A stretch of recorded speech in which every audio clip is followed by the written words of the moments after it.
Você conseguiria sair de casa sem o seu celular? Essa é uma pergunta com a qual quase ninguém se deparou até agora, porque nós temos que esse objeto pertence ao nosso cotidiano e é praticamente inafastável de nós.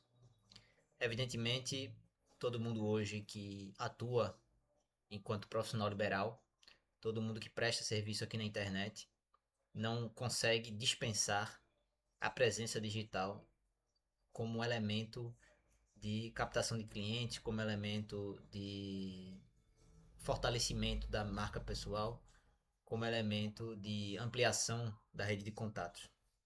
Todo mundo sabe disso.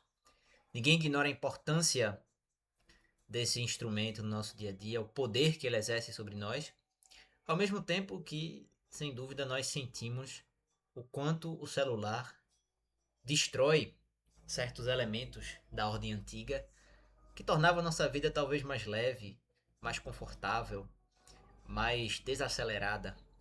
Hoje tudo parece muito urgente, hoje tudo tem áreas de crise inafastável, diante da qual a humanidade só poderia capitular e esperar, consolada, consternada pela sua destruição. Porém, há ainda oportunidades de andar pelas ruas, de sair de casa sem um celular. Recentemente, nós vimos que foi aprovada uma lei nacional que proíbe o celular nas escolas. Há todo um movimento visando a ampliar o espaço de socialização das crianças, permitir que elas interajam entre si e que elas não fiquem simplesmente presas a um aparelho, sem ser capazes de se articular, de se comunicar, de desenvolver as suas habilidades de oratória, as suas habilidades de comunicação, de inteligência emocional. Esse espaço que foi forjado, sem dúvida, é muito importante. Embora eu aqui até acrescentasse uma nota pessoal de que, para mim, talvez seria uma experiência difícil, porque eu sou um daqueles indivíduos que tem uma vida muito marcada pela presença do celular. Ao mesmo tempo, eu acredito que seja uma medida necessária, porque às vezes estar longe do celular significa desfrutar pequenos momentos de liberdade, desfrutar essa experiência de estar no mundo. E sem dúvida, são poucos os espaços hoje nos quais nós nos permitimos, perdão, estar fora dessa dimensão quantitativa, serial que é a internet.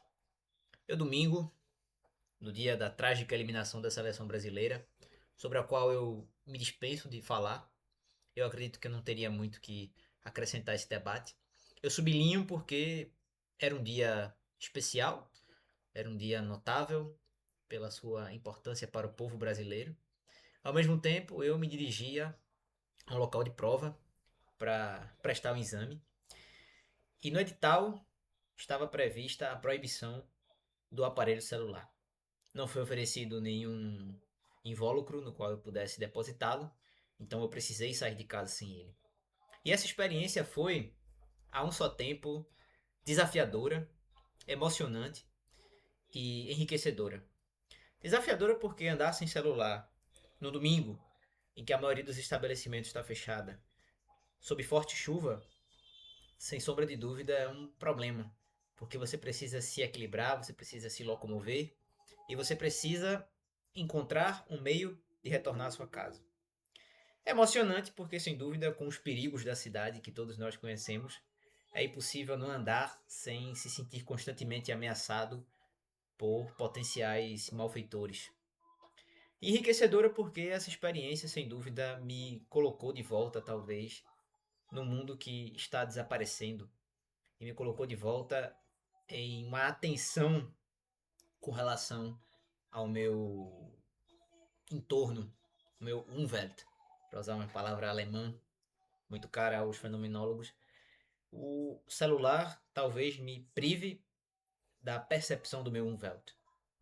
E de certa forma, sem o celular, eu experimentei o Dasein, porque graças à ausência desse aparelho, eu pude estar no mundo, pude ser no mundo de uma forma mais autêntica, sem aquela prisão que o relógio que a tirania do trabalho, que a busca pela performance me colocou. Não estou negando que essas coisas sejam importantes. É claro que nós temos de viver esse mundo da internet. Isolar-se dele é uma atitude pueril. Ele está entre nós, ele existe.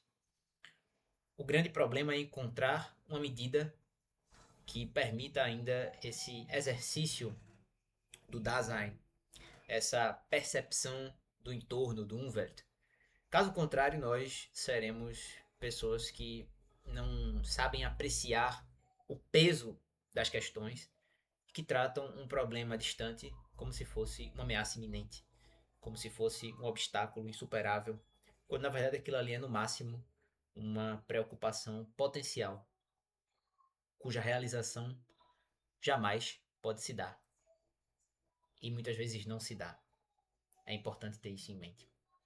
Voltando à minha experiência, eu diria que andar pelas ruas sem celular é ao mesmo tempo testemunhar um pouco o declínio da cidade e o quanto certas partes dela parecem já estar mortas. Por onde eu ande, por onde quer que eu ande, eu percebo que existe um aspecto de império decadente, de ruína, de vida que dá o seu último suspiro. E sem dúvida, a chuva, na medida em que ela é talvez um lembrete do poder da natureza sobre o homem, mostra também o quão frágeis nós somos e o quanto a nossa vida pode se interromper por um simples evento, por um acidente, por um infortúnio, por uma situação difícil, por um incidente.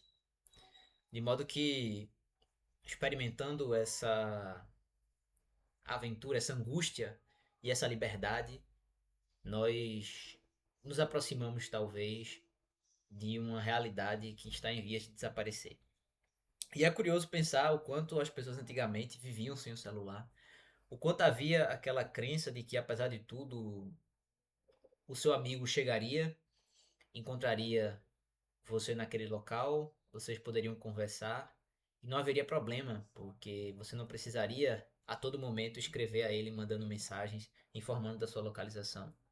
Havia uma crença de que, pelo exercício da inteligência, pelo exercício do seu raciocínio, você o encontraria. E de que, afinal de contas, essa ausência de uma comunicação instantânea não constituiria um obstáculo ao estreitamento dos laços. Você percebe também o quanto antigamente as pessoas elas precisavam se virar, precisavam encontrar soluções sem recorrer à internet, sem recorrer à inteligência artificial, confiando nas outras pessoas e confiando em si mesmas também. Evidentemente que a internet encurta caminhos e facilita muito a comunicação, porém ela também retira grande parte desse elemento de confiança que existia em outros tempos. E experimentar isso de novo, sem dúvida, foi para mim uma experiência muito enriquecedora e uma experiência decisiva sob certo aspecto. Embora seja muito pequena comparada às grandes aventuras da humanidade, comparada às grandes navegações, comparada ao desbravamento do oeste americano, ao desbravamento dos bandeirantes, ela é uma experiência muito pequena, sem dúvida, mas ela é uma experiência que nos põe diante da vida e diante de uma realidade que se apresenta a nós e que nós precisamos encarar, sem recurso a nenhum tipo de subterfúgio. Sem dúvidas, essa ausência de uma pressão, essa ausência de um mundo que nos chama sempre a participar dele e que suga cada vez mais de nós, em uma certa solidão, sem dúvida, nós encontramos o nosso daimon e somos capazes de empreender esforços para compreender essa experiência do ser que é, sem dúvida, um apanágio da humanidade. Eu fiquei muito feliz e me retirei um pouco dessa realidade de Copa do Mundo, dessa realidade de futebol, que sem dúvida é muito importante. Eu até já fiz um vídeo sobre se o intelectual pode gostar de futebol. Eu acho que é um entretenimento fundamental, muito importante, que tem o seu lado alienador, sem dúvida nós estamos vendo hoje com a questão das bets um caráter alienante e até degradante do futebol, mas sem dúvidas é um elemento da nossa cultura com o qual nós precisamos, de uma forma ou de outra, dialogar. E eu me abstraí desse jogo, me abstraí desse acontecimento e pude viver uma microaventura dentro dos limites seguros, é claro, da civilização. E ainda assim, no seio da civilização, é possível experimentar um pouco dessa experiência do abismo do Abgrund e perceber que realmente é no abismo que mora a verdade. Se você gostou desse vídeo, não se esqueça de curtir, compartilhar, comentar, se inscreva no canal, dê o hype se essa opção estiver disponível. E se você quiser apoiar o nosso trabalho, clique no link do LivePix aqui na descrição. Até o próximo vídeo.